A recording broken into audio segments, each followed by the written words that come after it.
Isang simpleng taxi driver ang dalaga. Pero magiging spy ito ng isang gwapong binata na may misyong hulihin ang boss ng sindikato at mahanap ang nawawala nitong anak. Paano kung siya pala ang hinahanap ng binata at nasa kanyang kwintas ang hinahanap nitong ebidensya na magdidiin sa kanyang ama? Magiging hadlang ba ito sa nabubuong pag-iibigan ng dalawa o mananaig ang pagmamahal ng isang dalaga na akala mo tigre kung umasta? Diyan na lang sa tabi, sabi ng pasahero ni Tina. Tahimik na hininto ng dalaga ang pinapasadang taxi, tsaka naghintay ng bayad. Pero imbis na pera ang ibigay sa kanya ng lalaking pasahero, naramdaman na lang niyang nakatutok na ang maliit na patalim sa tagiliran niya. Hold up to. Ay put. Hindi na naituloy ng babaeng taxi driver ang pagmumura. Nang makita niyang may papalapit pang dalawang lalaki sa taxi na minamaneho niya. Imbis matakot, hinamon pa niya ang lalaking nasa likod ng passenger seat. Saksak mo na, ano? Akala mo ba nagbibiro ko? Ibigay mo lahat ng kita mo ngayon. Engot ka ba? Kalalabas ko nga lang eh. Ikaw yung una kong pasahero. Tanga to. Gusto mo, hintayin mo ako dito ng mga tropa mo at dedilihensyon lang ako ng maibibigay sa inyo. Natulala ang lalaki. Doon nagkaroon ng pagkakataon si Tina na suntukin ito sa mukha. Sa lakas ng kamuon niyang sanay sa gawaing panglalaki, dumugo agad ang ilong nito at nabitawan ng kutsilyong itinutok sa kanya. Nakita yon ng mga kasama nito na nasa labas ng taxi, kaya nagtangka pa ang mga ito na buksan ang pinto ng sasakyan. Hindi naman nagpatinag ang dalaga, kahit nagmamakaawa na yung ginugulpi niya. Sorry na boss, sorry po. Pinuruhan niya yung lalaking nagkunwaring pasahero. Sinunod niya yung dalawang goons na kumakatok sa bintana ng pinto niya sa labas. Pagkatapos, akala yata ng mga to, basta na lang siyang iiyak at magpapahold up. Nagkamali kayo ng biniktima, sabi niya, tsaka binukasan ng pinto ng taxi. Palabas na sana ng sasakyan niya si Tina nang may biglang humila sa dalawang lalaki. Masyadong madilim ang paligid para makita niya ang mukha ng tumulong sa kanya. Puro daing ng dalawang hold-upper na lang ang narinig niya. Tumakbo ang mga yun para matakasan ang lalaking bigla na lang gumulpi sa mga ito. Hinabol naman din ng tumulong sa kanya ang mga gunggong. Sino kaya yun? Iyon na lang ang naitanong ni Tina sa sarili. Naghintay siya doon hanggang sa magising ang lalaki na ginapos niya sa backrest ng inuupuan niya. Imbes sa ospital niya dalhin, gawa ng mga tinamo nitong sugat sa kanya, sa presinto niya ito inihatid. Ma'am, hindi naman talaga kita sasaktan eh. Nagibit lang ako. Iyak ng iyak ang lalaki, habang nagmamakaawa kay Tina na huwag nang ituloy ang kaso. Huwag na ho kayong magkaso. Hindi ko naman kayo sinaktan eh. Kaya lang mas galit ang dalagang taxi driver. Nek-nek mo, nagipit? Ang laki-laki ng katawan mo. Hindi mo gamitin sa construction o sa ibang bagay. Ako pa talagang hold upin niyo. Eh ma'am, bakit ka ba kasi mas marunong pa sa akin? Kayo ba mapapagod sa pagtatrabaho? Ano ka mo? Susugurin niya sana ang lalaki dahil sa baluktot nitong pag-iisip at pangangatwiran, pero napigilan siya ng mga pulis sa istasyon. Halos buhati na siya ng mga pulis para lang awatin. Tama na yan! Tama na yan! Sira ulong to, sabi ni Tina bago inayos ang sarili. Ibang klase ka talaga ate, sabi ng pinsan niyang si Alan. Isa itong pulis at doon ito nagtatrabaho. Siyempre, manis sa tatay eh. Sige na ha, magtrabaho ka ng maayos. Mamamasada pa ako eh. Tumangulag si Alan. Siya na may nagdiretso na palabas ng pulisya. Habang naglalakad, parang huminto ang mundo ni Tina nang magkatitigan sila ng lalaking pumasok. Brown ang buhok nito at napakaputi nitong lalaki. Parang hindi normal ang pagkagwapo nito. Siya nga na hindi naman mahilig sa lalaki ay natulala. Paano pa kaya ang pulis ngayon na nasa information? Hi sir! Magiliw na bate ng babaeng pulis. Hindi na lang nag-usisa pa si Tina at lumabas na. Nang makatalikod siya, kinausap naman ng lalaking nakasalubong niya ang babaeng pulis na may pangalang Asuncion sa name tag. May nahuli akong 2 holdupper, sabi ni Jackson. Oh? Nasaan? Tinuro ni Jackson ang labas. Nasa pickup na pula. Sumilip ang babaeng pulis. Wala namang tao doon sa likod. Wala silang malay. Nakatulog sa bugbog. May ikling paliwanag niya. Natawa ang pulis na nasa entrance at siniko ang isa pang pulis. Naku, yan na yata yung tinutukoy ng ate Tina mo ng mga tropa nung nahuli niya. Kukunin niyo na ba sila? Aalis na ako. Sige na sir, kami nang bahala sa mga yan. Pagkakuha ng mga pulis sa 2 lalaking nasa likod ng pick-up truck niya, umalis na rin si Jackson. Eksaktong tumunog ang cellphone niya. Chief, nasan ka ba't wala ka sa meeting kanina? Uwi ka ng may edad na lalaki sa kabilang linya. I'm sorry, may nasikaso lang, pero natanggap ko na ang mga files. Sisiguraduhin ko pong mahuhuli ko si Manolo. Good. Give me result in a week. You want him alive. That's noted, Chief. Ibilit niya sa kalasada ang pansin pagkatapos ng tawag. Gaya ng dati. Bumalik si Jackson sa bahay niyang nasa liblib na lugar para kumulekta ng mga armas. Ayon sa natanggap niyang intel, nagpa-plastic surgery ang person of interest ng grupo nilang si Manolo Policarpio.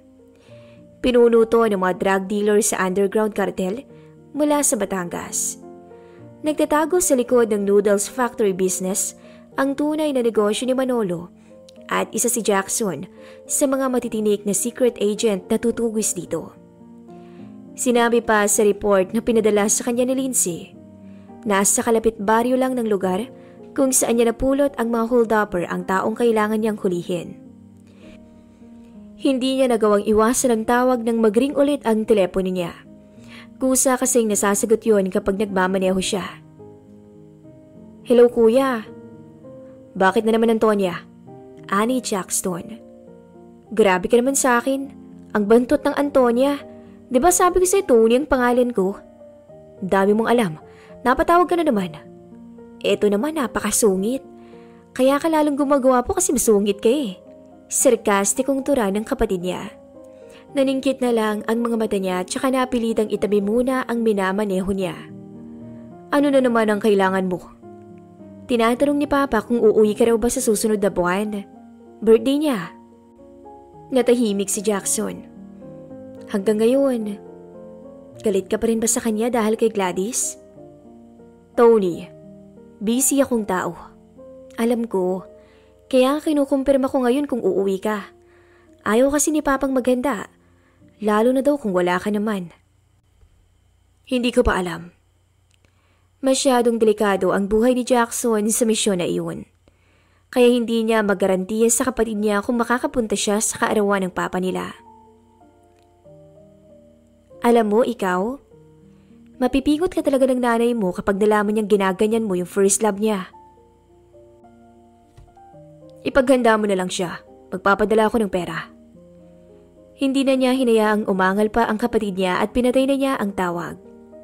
Samantala, pagod na pagod si Tina pagdating sa bahay dahil sa layo ng binyahe niya. Ang tito Arman naman niya, gising na at nagkakape. Inumaga ka na naman sa pasada. Papangit ka niyan. Biro nito sa kanya. Tito, todo na. Todong-todo na tong kapangitan ko. Wala nang ipapangit pa. Sobra ka naman. Ang ganda-ganda ng nanay mo, ganyan ka magsalita. Eh bakit? Pogi ho ba yung tatay? Hoy, guwapang kuya ko ha? Natawa na lang siya sa reaksyon nito. Palagi siya nitong inaasar pero sa dulo, siya rin naman ang panalo dahil mas napipikon to sa mga banat niya. Nga pala, nakadalaw ka na ba ulit sa puntod ng nanay at tatay mo? Sa linggo na lang tito, luluwas ako sa lipa. May aasikasuhin akong requirements. Itutuloy mo na ba talaga ang pagja-Japan? Hindi ka na ba papapigil? Mas maiking magpunta ako doon nang matulungan ko kayong magpagamot. Naku, ikaw na bata ka. Hindi kita kinuha sa DSWD para gawing tagapagtrabaho sa pamilyang to. Anak ka ng kuya ko. Mahal na mahal ka nun. Ano na lang sasabihin sa akin nun kapag umakyat na ako ng langit? Na pinag-Japan kita para mapagamot ang diabetes ko. Tito naman, kusang loob yun. Tsaka gusto ko rin dun sa Japan. Gusto kong makakita ng sakura at makapamasyal.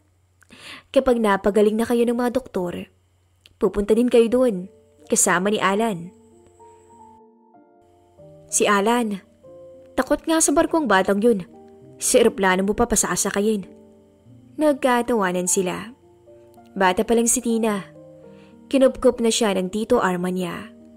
Wala sa kanilang may alam kung ano ang nangyari sa mga magulang niya. At natagpuan ang mga tong magkahiwalay at wala ng buhay sa Maynila. Dahil sa nangyari sa mga magulang niya, kinuha siya ng DSWD. Kung hindi pa siya hinanap ng bunsong kapatid ng tatay niya, baka lumaki din siyang ulilang lubos tulad ng mga kaibigan niyang bata noon. Kaya malaki ang utang na loob niya sa single father niyang tito.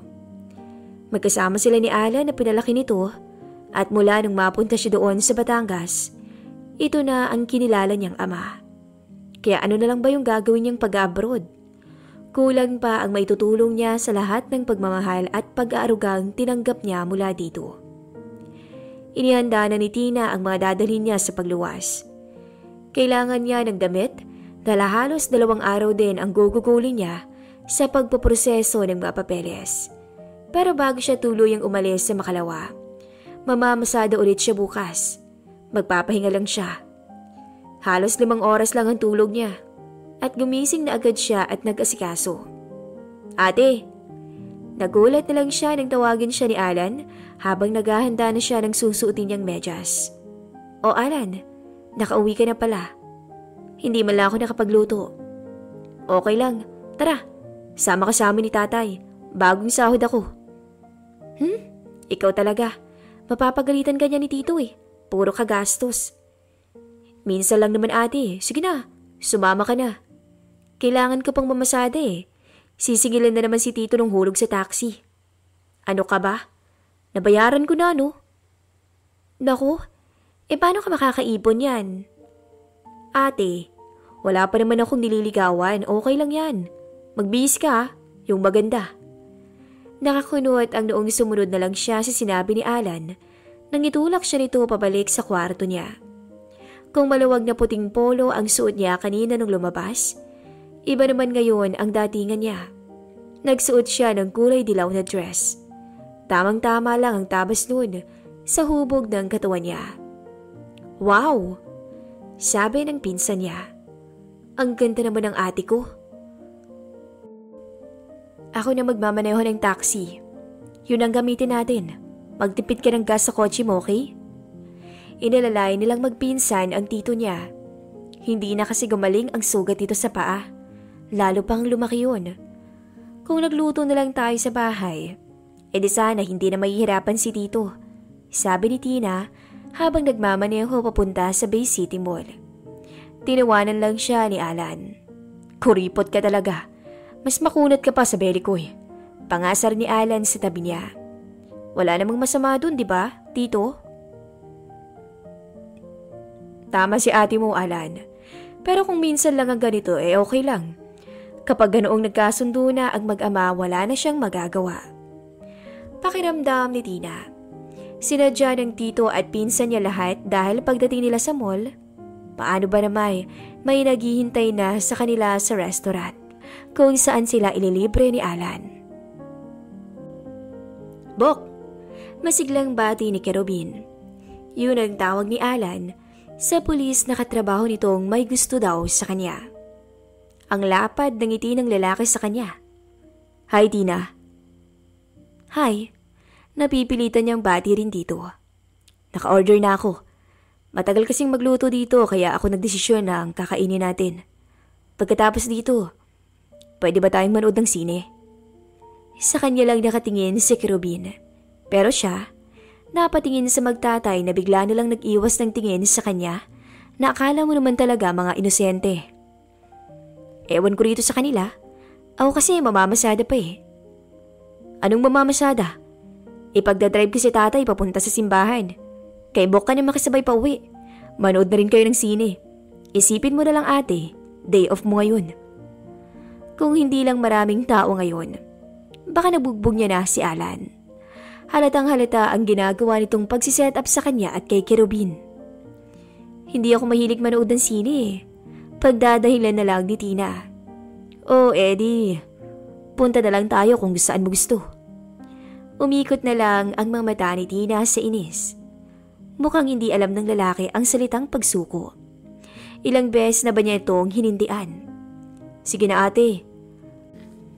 Kawawa naman niyang si Kerubin eh. Mamamatay na single. Kapag hindi ka daw kasi niya mapasagot, hindi na siya mag-aasawa kahit kailan. Napasimangot siya. Sa itsura ni Kerubin, imposibleng gawin nga nito ang banta. Halata ditong marami itong pinapantasyang babae. Tsaka ano naman pakialam niya kung mamatay itong single.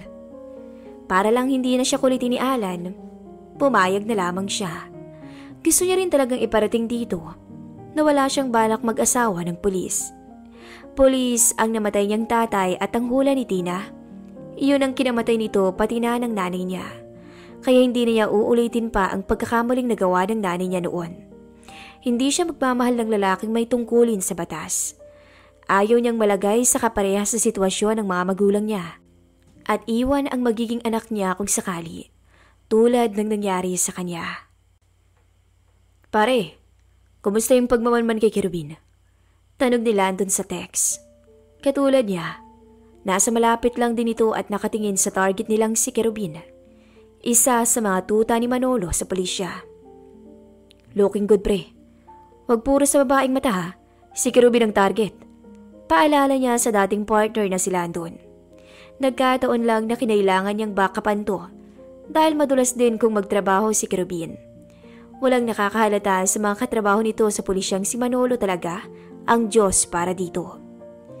Sino kaya sa atin ang nakatingin sa balakang ng babae? Napangisi siya. Maganda naman talaga ang hubog ng katawan ng kasama ni Kerubin ngayon. Ganoon ang tipo niya. Pero dahil sa misyon niya, hindi niya pwedeng agawin sa target niya ngayon ang dalaga. Isa pa, may Gladys pa siya. Hindi nga sabi tayo pupunta sa park, Kerubin. Nagulat na lang siya nang marinig ang boses ng babae. Kakareply niya sa message ni Landon, hindi niya agad napansing malapit na sa kanya ang dalawa. Ang arte mo naman, bakit ka ba nagpapakipot sa akin? Ano ka mo? Hindi ako nagpapakipot sa'yo. Bakit ka pala sumama sa akin?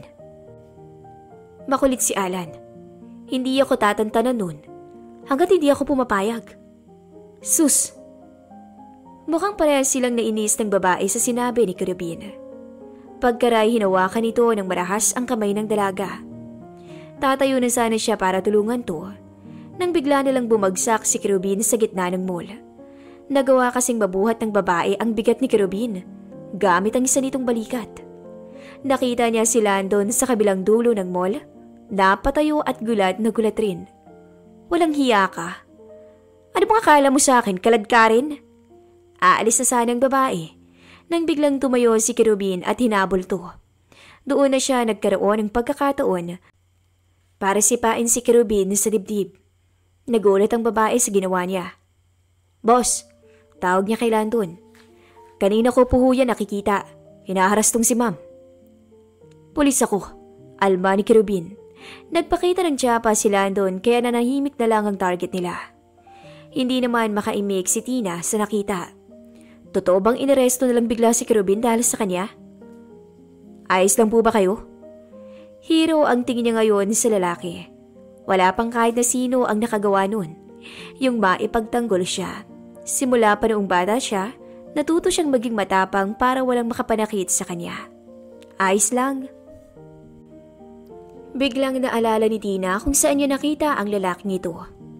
Yun yung lalaking may brown na buhok na nakasalubong niya sa presinto noong isang linggo. Pauwi ka na ba? Oo. Hindi niya maintindihan kung ano ang gusto nitong gawin. Parang may sasabihin to sa kanya na hindi niya mawari. Sige. Mag-iingat ka. Silang mag-ingat sa akin. Natawa ang lalaki dahilan para lumabas ang malalim nitong biloy sa pisngi. Sa unang pagkakataon, Natulala si Tina at nabighani sa mukha ng isang lalaki. Bago pa siya tuluyang mahulog dito, minabuti na niyang umalis at sumakay siya sa tricycle. Akala ni Jackson okay ng lahat. Nagulat na lang siya nang mabalitaan kinabukasan na natagpuan ang katawan ni Landon sa De La Paz. You should be careful too, Jackson. Alam na nila ang itsura mo. I am always careful, Chief. Huwag mong maliitin si Manolo. Hindi yun takot kahit galing ka pa sa International Bureau. Got it, Chief. Oo nga pala. Nakita mo na ba yung babaeng pinapahanap ko sa'yo? Wala pa rin pong lead sa anak ni Manolo Policarpio. I don't think she survived. Then try looking for Teresita Manarang. Will do, Chief. I'll report as soon as I get an update. Isa lang naman ang misyon ni Jackson.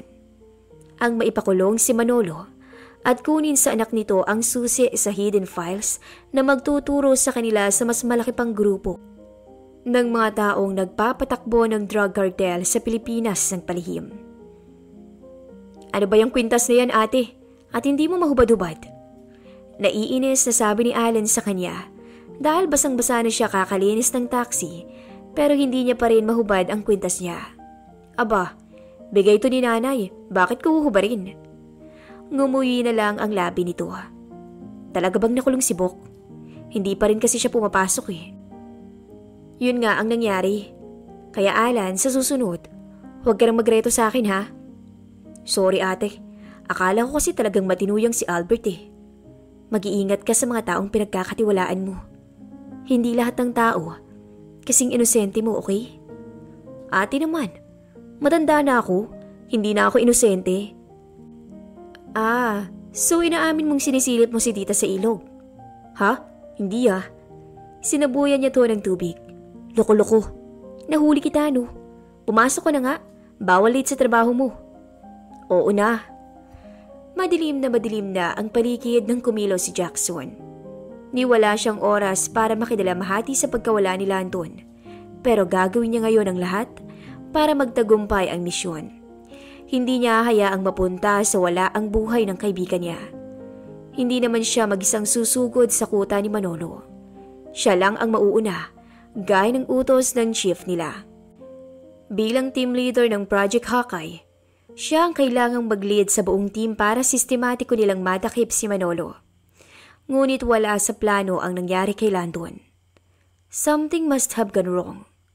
Malakas ang kutob ni Jackson na may koneksyon yon sa mga nakita niyang mensahe sa pagitan ng isa sa mga commander nila at ni Landon bago ito nawala. Mabuti na lang talaga. Walang inililihim sa kanya ang taong yun. Nakarating sa kanya na may espiya sa organisasyon nila. Ang problema lang, hindi pa siya makalakap ng sapat na ebidensya para patunayan ang hinala niya. Patingin nga, naabutan niyang nagagawan sa cellphone ang mga bantay sa rest house ni Manolo. Tahimik siyang nakamasid. Akmang susugod na siya nang may tumunog na alarm. Napamura ang dalawang lalaki. Paglingon niya, may nakakita na sa kanya at sumigaw yun. Andito! Patakbo niyang tinawid ang pagitan niya at ng lalaking nagtimbre sa mga kasama nito, tsaka niya ito pinatulog gamit lang ang isang suntok. Hindi ngayon ang tamang oras ng pagsugot.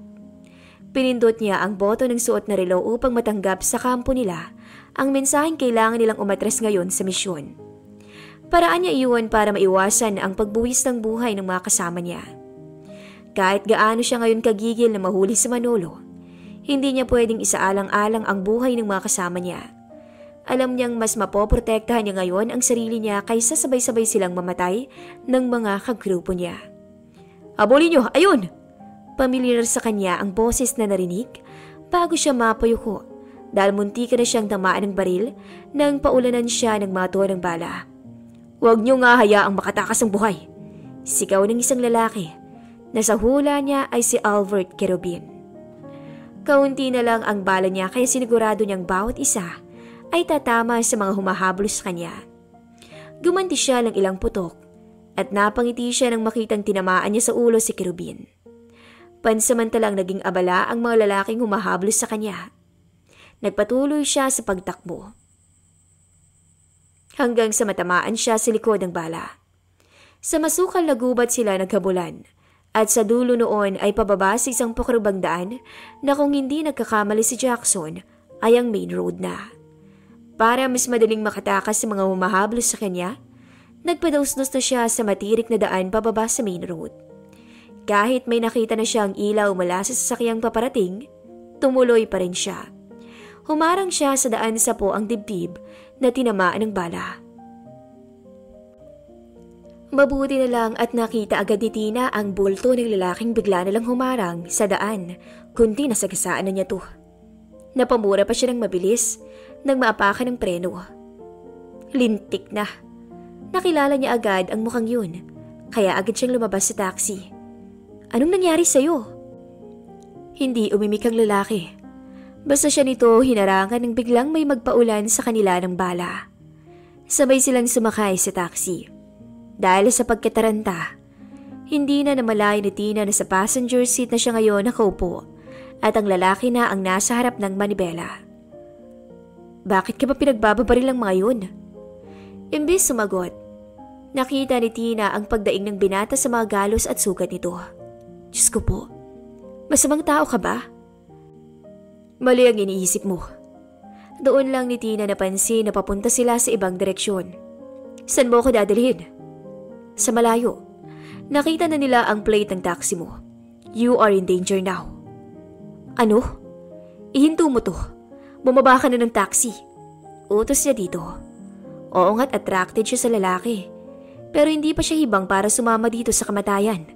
May plano pa siyang mag-Japan. Sinunod dito ang utos niya. Lumabas ang lalaki at naghanap ng matatakbuhan. Pero pumalya na ang lakas nito. Natutumba na ito kahit anong gawin nitong pagtayo. Nayayamot na nilapitan niya ang lalaki tsaka ito inalalayang pumasok sa taxi niya. Hindi kita pwedeng dalhin sa bahay. Nandun ang pamilya ko. You can take me here instead. Mahinang anas nito tsaka inabot sa kanya ang isang calling card na may address.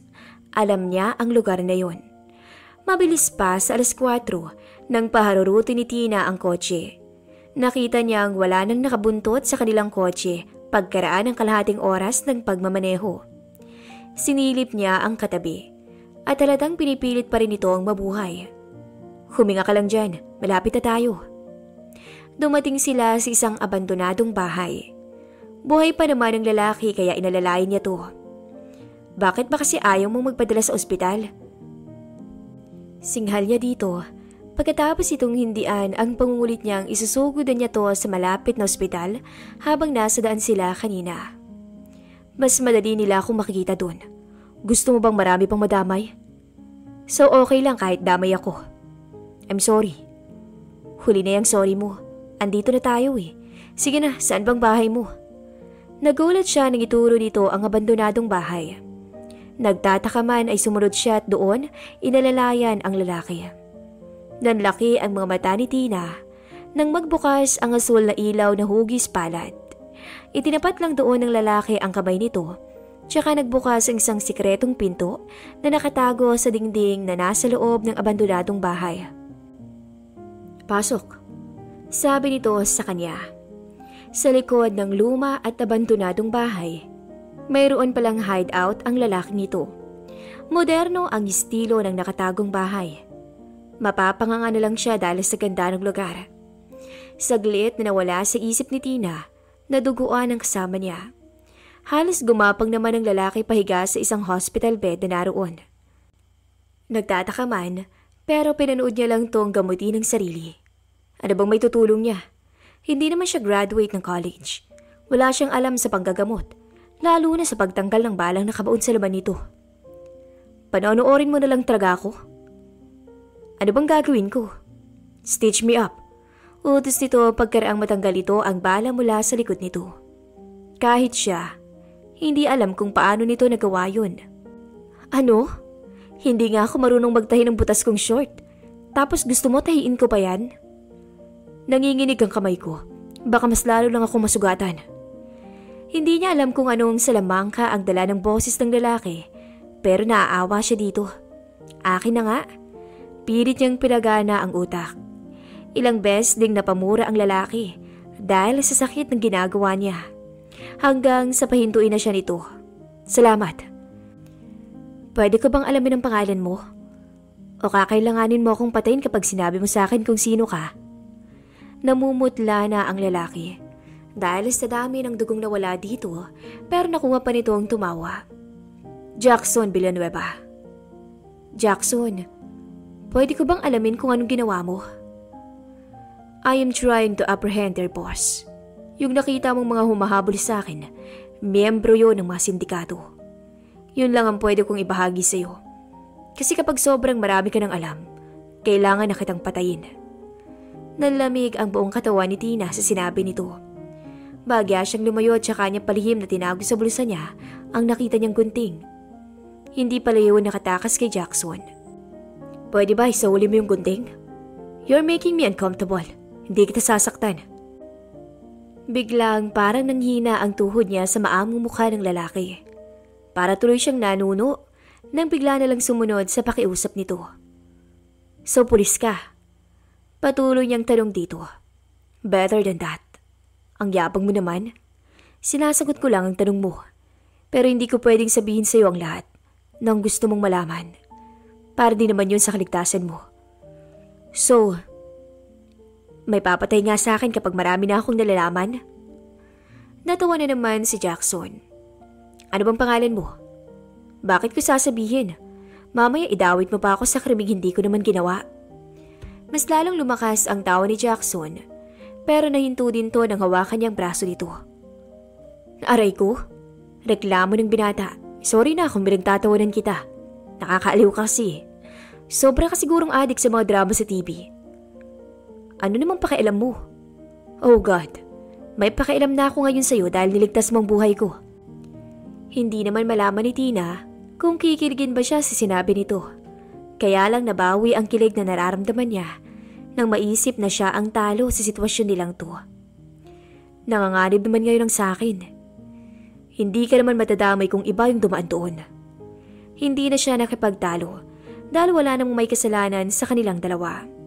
Sirkumtansya ang nagdawit sa kanya sa gulo ng lalaki. Hindi mo pa rin sinasabi ang pangalan mo, kahit first name lang.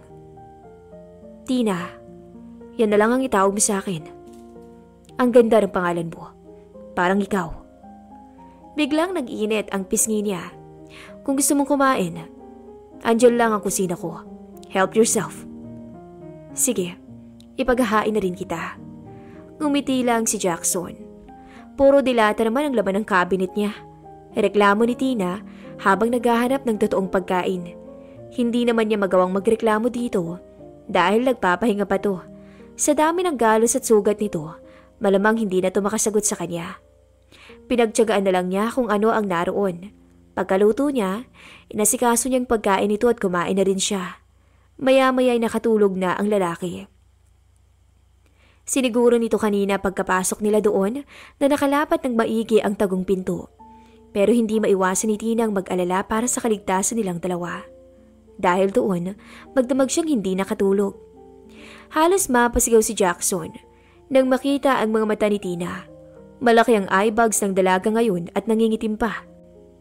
Bagya nang bumalik ang lakas niya. Salamat dito. Walang ya. Ikaw lang pala. Akala ko kung ano na yung tumubo sa tabi ko. Komento ni Jason. Anong tingin mo sa akin? Kabuti na tumutubo. Gusto mo dagdagan ko yung sugat mo?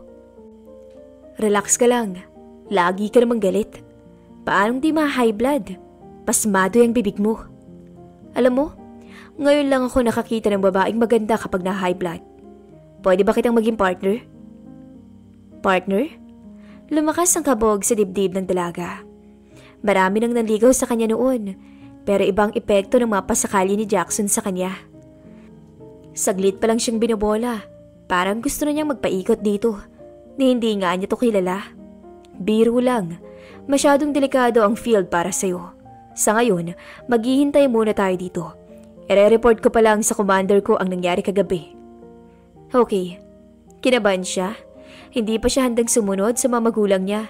Dahil kahit siya, may kailangang tuklasin tungkol sa pagkamatay ng mga to. He left Tina on the couch. Nagtago naman siya sa library ng bahay niya para makausap si Chief Sandoval. "We got your message last night." "Sorry, Chief. I was outnumbered. Sa dami nila, hindi ko rin alam kung kaya ng mga tropa sa malapit na makumpleto ang misyon. 4 na lang kami, hindi ba?" "Make it 3. Wala na din si Dagala." "Ano po?" "Ruben Dagala is his supposedly best man noong planuhin niyang magpakasal. Headshot. His scoper was blown. Hindi ko din alam kung paano. May lintik na espiyang nakapasok sa grupo natin. I am hoping it is not you, Villanueva." "Chief, I can prove my loyalty anytime." "Alam ko yan. Ilang beses mo na bang iniligtas ang mga kasama mo? Sana matapos na tong misyon bago pa tayo maubos ni Manolo. Siya nga pala, may lead na ako sa nawawala niyang anak, kay Teresita Manarang. Alam kong hindi mo maaasikaso dahil sa pagpaplano sa pagluso." "Salamat, Chief. Ipapadala ko na sa email ang mga detalye." Inabangan ni Jackson ang email pagkatapos ng tawag. Natulala na lang siya sa picture na nakikita niya ngayon sa tapat ng monitor niya. Cristina Manarang de Dios. Iyon ang nasa birth certificate ng dalaga dahil inangkin ito ng kabit ni Teresita, si Alejandro de Dios. Isang pulis na siyang may hawak noon sa maliliit na kasog na kakabit sa pangalan ni Manolo Policarpio. Nakasaad sa mga papel na natanggap niya mula kay Chief Sandoval. Kasal si Manolo kay Teresita Manarang. Pero pagkaraan ng 1 taong pagtitiis sa kamay ng malupit na asawa, nakatakas si Teresita kasamang sanggol. Nasa police report ang pagtakas si Teresita, ngunit dahil mapera si Manolo, nabasura lang ang pambubugbog na kinaso sa kanya ng asawa. Wala na siyang ibang lead bukod doon. Hindi siya makapaniwala sa nangyayari. Lalo na't hindi niya alam kung paano sasabihin kay Tina ang totoo tungkol sa pagkatao nito. Wala naman siyang ibang pagpipilian kung hindi ang sabihin kay Sandoval ang nadiskubre niya. "Nagbawas ka ba?" Tanong ni Tina kay Jackson nang lumabas to mula sa isang silid. "Namumutla ka. Masakit pa rin ba ang sugat mo?" "Hindi. Ayos na ako." Napadako ang tingin ni Jackson sa suot na kwintas si Tina. 2 beses na niyang nakita ang babae at ngayon niya lang napagtanto kung saan niya nakita ang kwintas na iyon. Sa pendant no nakalagay ang listahang kailangan niya. Memory card ang laman ng maliit na pendant sa kwintas nito. Mas lalo tuloy siyang naging interesado sa dalaga. "Anong klaseng gamot ang tinira mo? Bakit ganyan ka kumakatingin sa akin? Bawal bang magandahan sa'yo?" "Pwede naman, pero wag ka lang maging creepy, okay?" "Okay. So ano nang gagawin natin?" "Kailangan ko lang magpagaling. Aalis tayo dito." "Okay. Ano ba kasing misyon mo?" Seryoso ang pagkakatitig ni Jackson sa dalaga. Sinusuri niyang maigi kung paano niya sasabihin dito ang inutos sa kanya ni Chief Sandoval. "Involve her. Sigurado kung kapag nalaman niyang ganong klase ng tao ang kailangan mong hulihin, hindi siya magdadalawang isip na tumulong. Ang pagkakaalam niya, si P.O. Juan de Dios ang tatay niya. Hayaan mo siyang tumulong madakip ang sarili niyang ama." Hindi niya alam kung alam ba ni Manolo na si Tina ang anak nito. Gulong-gulo na si Jackson. Ngunit dahil sa training niya noon bilang dating sundalo, wala siyang magagawa kung hindi ang sumunod sa order. Cruel as it may seem, but that was what he needs to do. Sangkot na rin naman si Tina sa gulong yun nang hintuan siya nito sa gitna ng kalsada. Mas maigi kung tatapusin nila yun ng magkasama. Matama na nakinig si Tina sa mga sinabi ni Jackson. Bawat detalye, pinagtuunan niya ng pansin. At ganoon na lang siya kamuhi sa naging epekto ng pagiging makasarili ni Manolo Policarpio. Marami itong biktima.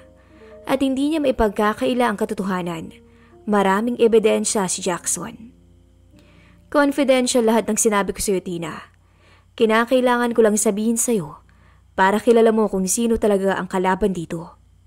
Kung kailangan mo siyang mahuli, tutulong ako. Doon nabuo ang desisyon niyang maging asset ni Jackson.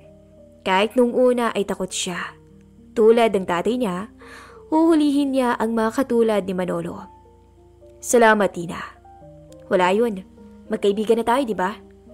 Sa loob ng halos 2 araw nilang magkasama doon, wala naman silang ibang pagpipilian kung hindi ang magkasundo. Nasaan na palang mga magulang mo? Biglang tanong ni Jackson habang magkatapat sila sa upuan at kumakain. Patay na. Mismo na siguro sila. Namula agad ang gilid ng mga mata ni Tina. Hindi naman maiwasan ni Jackson ang makonsensya. Kailangan niyang malaman kung hanggang saan ang alam ng dalaga tungkol sa lihim na pagkatao nito. Sobra. Walang araw na hindi ko sila namimiss. Ilang taon ka ba nung mawala sila? Natatandaan mo pa ba ang mga pangalan nila? 2 years old. At aba, oo naman. Naaalala ko sila ng malinaw. Alejandro at Teresita. Love pang ang tawagan nila eh. Matalas pala ang memorya mo. Bagay yun na napuna ni Jackson sa dalaga. Kaya alam niyang dapat siyang mag-ingat sa bawat galaw niya. Nakita niya kung gaano kalakas ang babae. Hindi siya pumapatol sa babae, pero kung sakaling gugulpihin siya nito kapag nalaman nitong totoo, hindi naman siya papayag na hindi siya lalaban kahit gaano pa siya ka-attracted sa dalaga. Medyo, ikaw nasa mga magulang mo. Alam ba nilang dito ka nakatira? Umiling si Jackson. Patay na nanay ko. Siguro nasa high school ako noon. Si Papa naman. Natigilan siya nang maalala ang ama. Kasama ng kapatid ko. Napasimangot si Tina. May problema kayo ng papa mo? Ganun naman siguro ang pamilya. Hindi nawawala ng problema. Mas importante pa ba yun kaysa sa relasyon yun ng papa mo? Hindi sa nangihimasok ako. Pero kung okay lang sa'yo na makinig, gusto kong malaman mo na swerte ka. Dahil kasama mo pa ngayon yung papa mo. Hindi man siya perfect, pero at least andyan pa siya. Huwag mong hintaying masayang yung oras ninyo. Kasi ako, yan ang gusto kong magkaroon. Oras ulit na makasama silang dalawa. Ano bang kinamatay nila? Nagkibit balikat si Tina. Ang hula lang ni tito ko, tungkol yun sa kaso na hinahawakan ni tatay dati, yung drug lord. Kaso? Pulis bang tatay mo? Oo, magaling na pulis at mabait na tatay.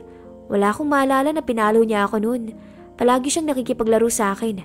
Niyayakap ako at hinahalikan sa buhok.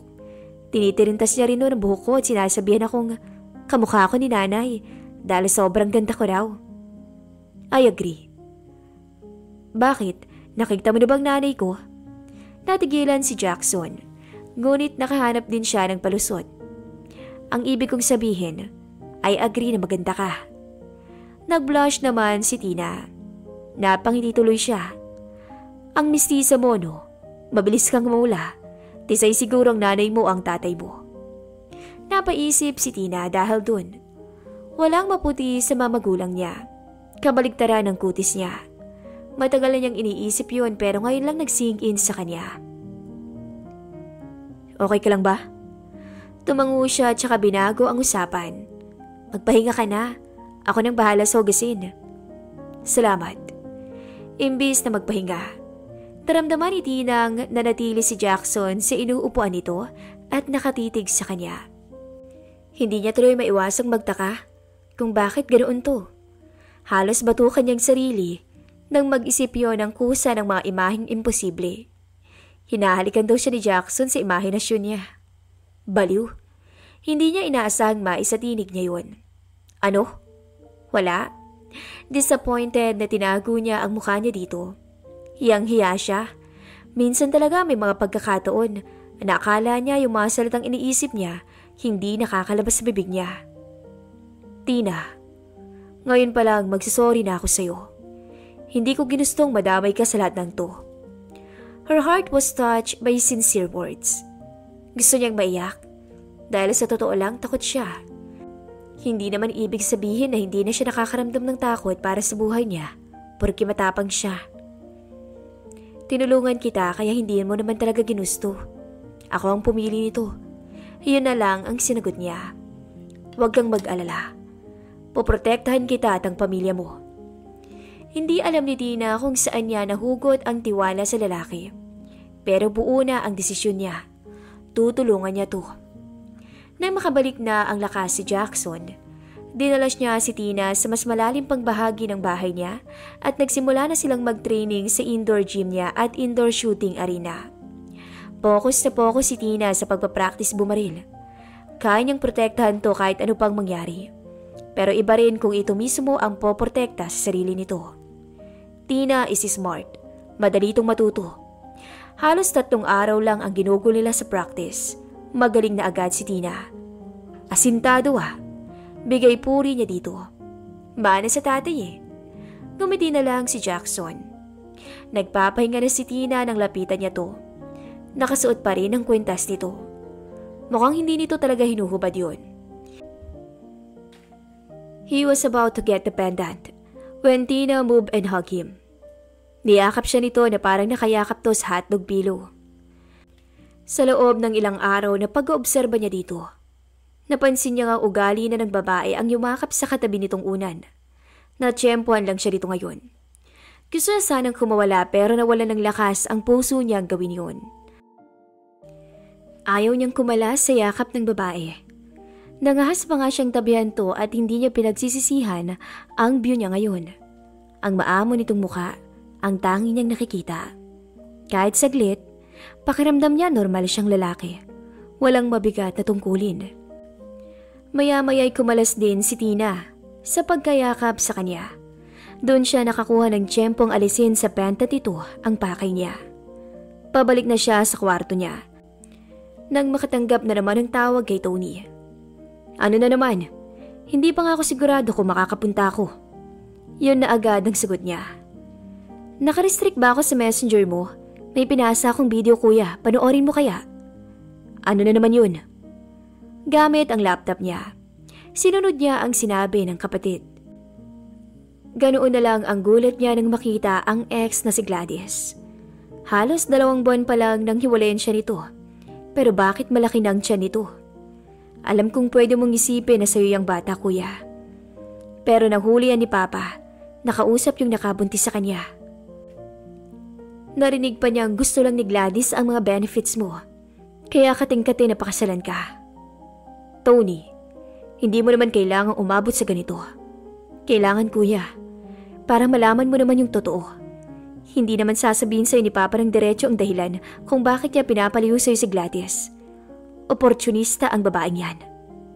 Hindi siya nakasagot. Malinaw naman ang video. Nagpropose ng lalaking kasama doon ni Gladys na dati niyang nobya. Sana naman kuya, huwag mo nang iwasan si Papa. Pumunta ka na sa birthday niya.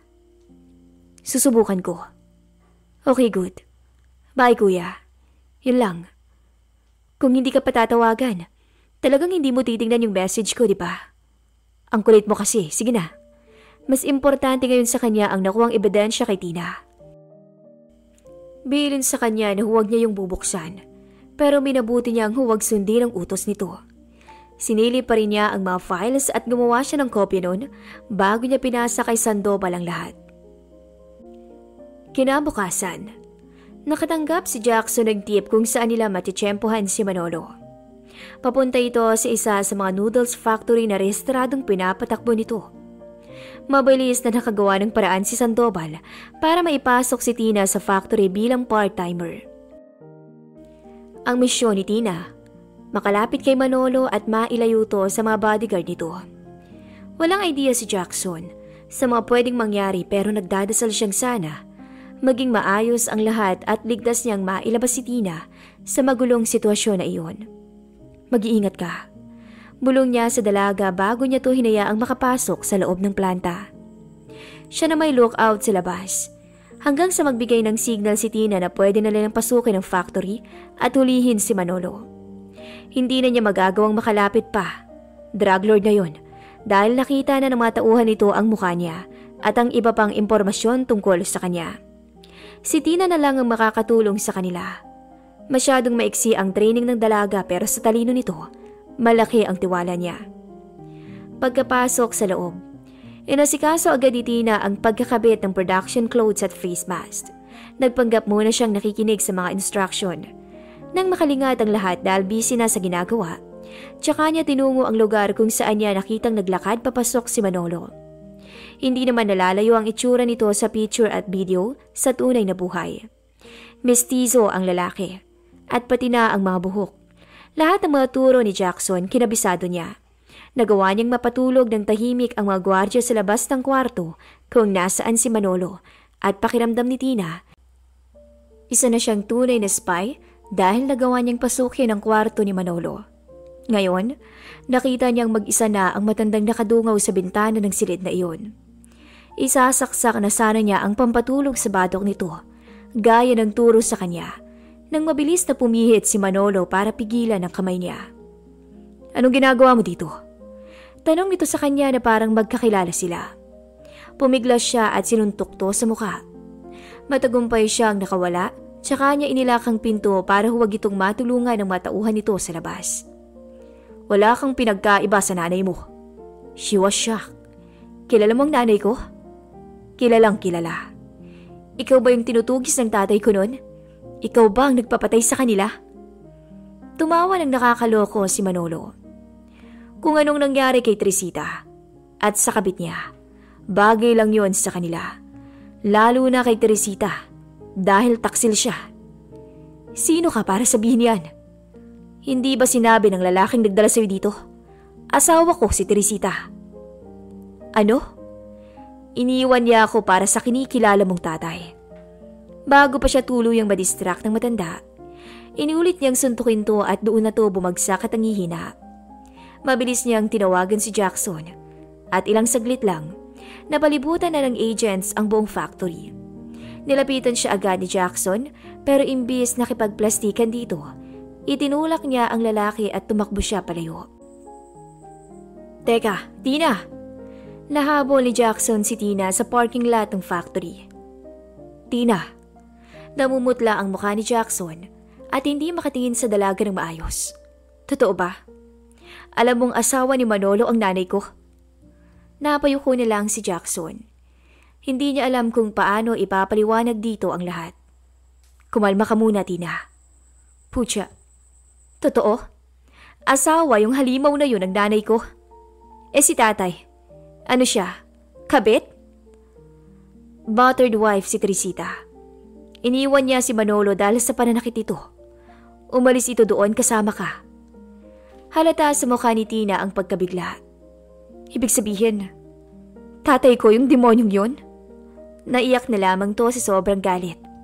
Pinagsasampal niya to habang tinatawag ng sinungaling. Ayaw maniwala ni Tina sa mga naririnig pero sa ngayon, hindi niya alam kung ano ang paniniwalaan niya at kung sino ba ang pagkakatiwalaan niya.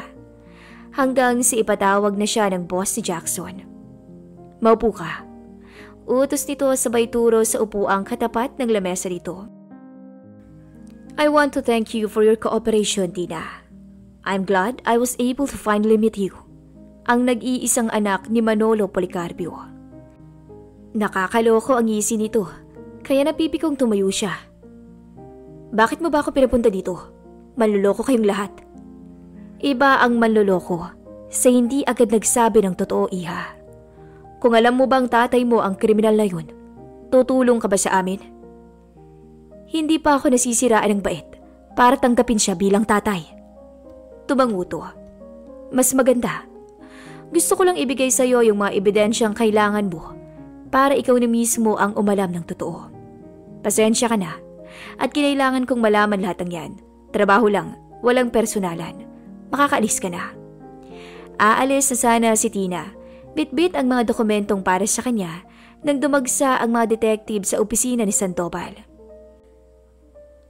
"Peter Sandoval, inaaresto ka namin sa salang pagpapatakbo ng ilegal na negosyo ng droga." Nagulat si Tina sa nasaksihan. "Anong ibig sabihin nito?" Reklamo ni Sandoval. Minura agad nito si Jackson na kasama ng mga detective. "Huwag ka nang pumalag, Sandoval. Akala mo ba talaga mapapasunod mo ako basta na parang aso? Sumama ka na lang ng maayos." Akala ng lahat sasama ng maayos si Sandoval. Pero bigla nitong hinila si Tina na hindi pa rin makaalis doon dahil sa komosyon at tinutukan to ng baril sa sintido na nakuha nito mula sa baywang ng isang pulis na naroon. Hindi ako susuko. Marami akong lagay sa mga boss niyo. Nasisiraan na ba kayong lahat? Bitawan mo si Tina. Nahalata agad ni Tina na pinipigilan ni Jackson ang gumawa ng mga hakbang na hindi nito kalkulado. Hindi mababago niya ng katotohanan na ikaw ang nasa likod ng lahat at idiniin mo ng gusto ang business partner mo nang mahanap mo si Tina. Naguguluhan siya sa mga pangyayari. Pero sa mga sinabi ni Jackson, nauunawaan niyang ginamit siya ng lalaking nagtatangka ngayon sa buhay niya. Bakit mo ginawa yun? Dahil natatakot kang ma-score ni Manolo, ang mas malalaking kliyente mo? Huwag mong piliting puwersahin ka namin. Naramdaman ni Tina na walang pakialam si Sandoval sa buhay niya. Bago pa man siya paglamahin ng tito niya at pinsan, ginamit niya ang buong lakas niya para tabigin ang baril na itinutok nito sa kanya, tsaka ito sinipa sa pagkalalaki nito. Mabilis na dinubog ng mga pulis si Sandoval. Nagmapalod to dahil sa ginawa ng dalaga. Tina, hindi na nakaiwas sa yakap niya ang dalaga. Maselang siyang malakas ang loob nitong gawin yun, kaya nakatakas to kay Sandoval. Nang mapansin nitong hindi pa rin natatanggal ang kamay niya, siniko na siya nito. Lumayo ka muna sa akin, pwede ba? Tumango siya. Alam kong kailangan mong iproseso ang lahat. Uuwi na ako. Iyahatid na kita. Sinabi ko nang lumayo ka muna, di ba? Itinaas ni Jackson ang dalawang kamay bilang pagsuko. Hinayaan niyang umalis ang dalaga, dala ang puso niya. Hindi niya ngayon maharap ang tito niya pagkatapos ng lahat. San ka ba galing? Nag-alala kami sa'yo, sabi ng tito niya. Nakita niyang bigla na lang umiyak si Alan nang makita siya. Ate, akala ko iniwan mo na kami. May nagsoli ng taxi dito pero wala ka. Hindi naman nila sinasabi kung nasaan ka. Sorry na. May nakilala kasi akong siraulo sa daan. Sino yun? Ako nang bahala, ate. Ikalma mo, Alan. Ako nang bahala dun. May gusto lang po sana akong itanong tito. Alam na niya ang totoo. At gusto niya mismong marinig mula sa kapatid ng tatay niya ang mga bagay na hindi nakasulat doon sa mga dokumentong hawak niya. Tinitigan ni Tina ang pinsan nang hindi malang to kumilos at umalis. Ay, hindi niyo ba ako kailangan dito? Hindi, Alan. Magkulong ka muna sa kwarto mo. Okay. Sumunod agad to sa kanya kaya naman malaya niyang naitanong sa tito niya ang kanina pag gumugulo sa isip niya. Alam niyo bang hindi ako anak ni tatay? Namutla ang matanda. Ano ka ba? Saan mo narinig yan? Nahalata niya agad na ayaw pa nitong magsabi ng totoo, kaya iniabot niya dito ang mga papel na hawak niya. Doon na nagsimulang umamin ang kanyang tito. Alam mo kasi ang si kuya. First love ang ate Tire. Sila naman talagang magkasintahan. Bigla na lang silang nagkahiwalay nung nagpunta sa kampo si kuya. Mukhang kinailangan ni ate Tire ng pera kaya hayun. Napilitan siyang magpakasal kay Manolo. Ang alam ko nga, binenta siya doon ng lola mo. Yun ang sabi niya. Tapos nagulat na lang ako nang inuwi ni kuya si ate. Puro pasa. Hindi ko nga agad nakilala eh. May sanggol na dala. At ikaw yun. Dumagsa na ang luha ni Tina. Mahalaga pa ba kung tunay kang anak ni kuya? Alam mo, Tina, para sa amin pamilya ka. Anak ka man ng kung sinong Poncio Pilato. Hindi mababago no na minahal ka ni kuya. Siya ang nagpalaki sa'yo at mahal na mahal ka niya. Alam ko naman po yun, tito. Gusto ko lang malaman. Kasi parang nakakatampo naman kayo. Ako lang yata yung nagmukhang tanga dito. Pasensya ka na. Hindi ko din alam kung paano sasabihin sa'yo. Iyak ka ng iyak nung kunin kita sa DSWD. Hindi ka pinatay ng tatay mo. Kaya pinaampon ka na lang niya doon. Nang malaman ko yun, pinuntahan agad kita. Dahil binilinan ako ni kuya na alagaan ka kahit anong mangyari. Malungkot ka na noon. Dahil nawala ang mga magulang mo. Tapos sasabihin ko pa siyang hindi mo tunay na amang kapatid ko. Umiling ang tito niya. Masyado nang mabigat ang pinagdadaanan mo nung malit ka pa. Ang gusto ko lang gawin noon mabura sa isip mo yung mga pangit na nangyari. Napangiti siya sa sinabi nito. Salamat po. Mas nakahinga siya ng maluwag. Pakiramdam ni Tina. Nabunutan siya ng tinik. Hanggang sa TV na lang niya pinanood ang pagharap ni Manolo Policarpio sa patong-patong na kasong kinakaharap nito. Wala siyang kahit na anong nararamdaman para sa taong yun. Ngayon niya lang napagtantong hindi niya nakalimutan ang titig nito sa kanya noong maliit pa siya.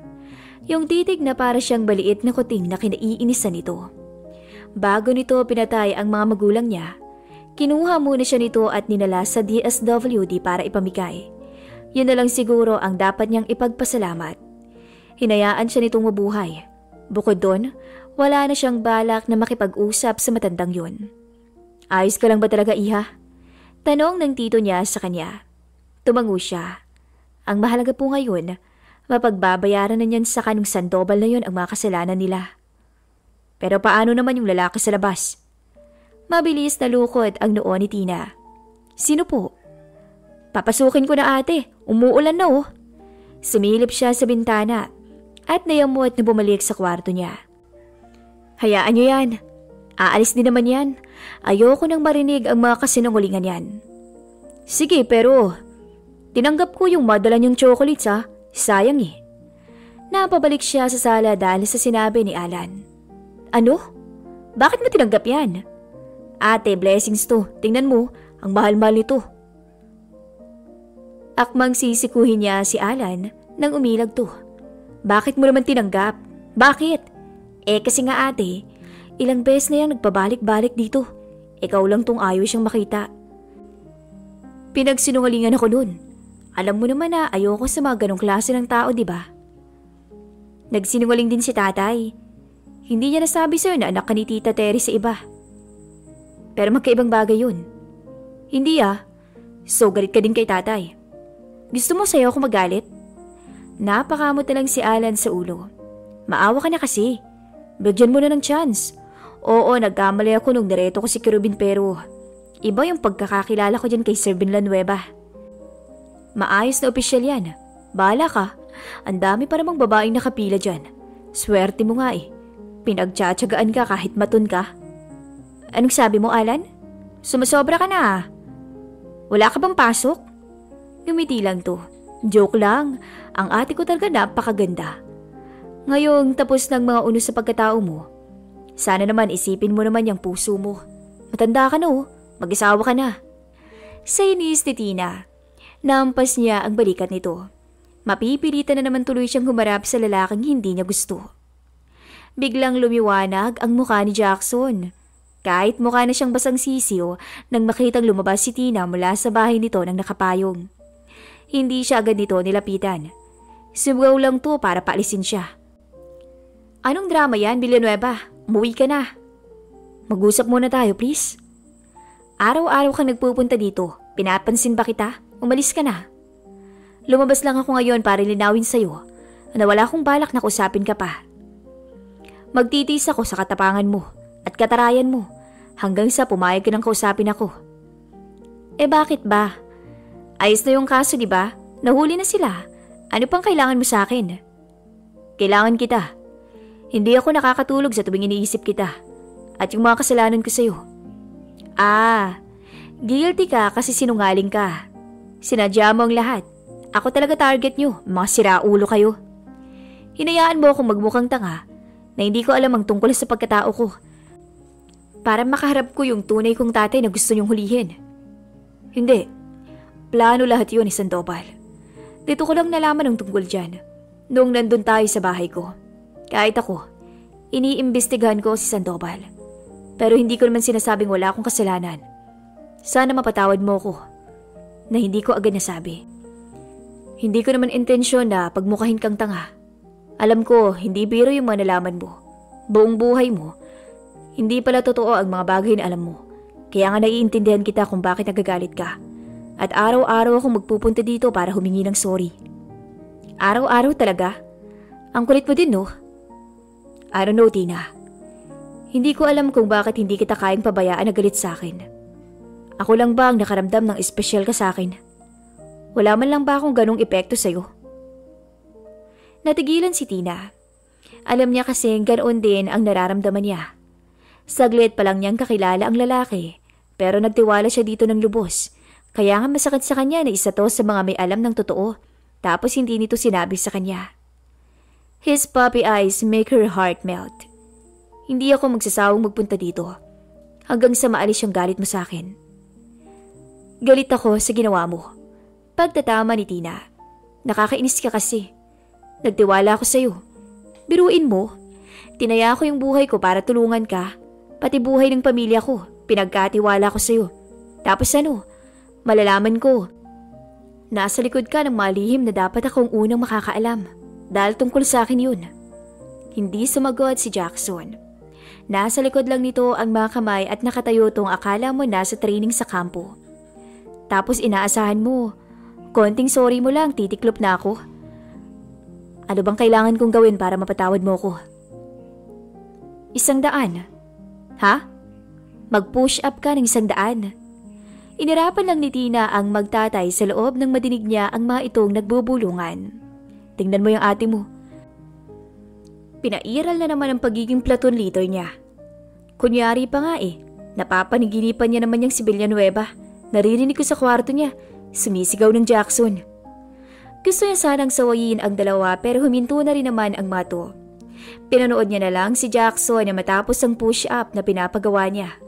Walang kahirap-hirap para sa lalaki yun, pero halata sa mukha nitong pagod na ito. Ngayon, tumakbo ka siya.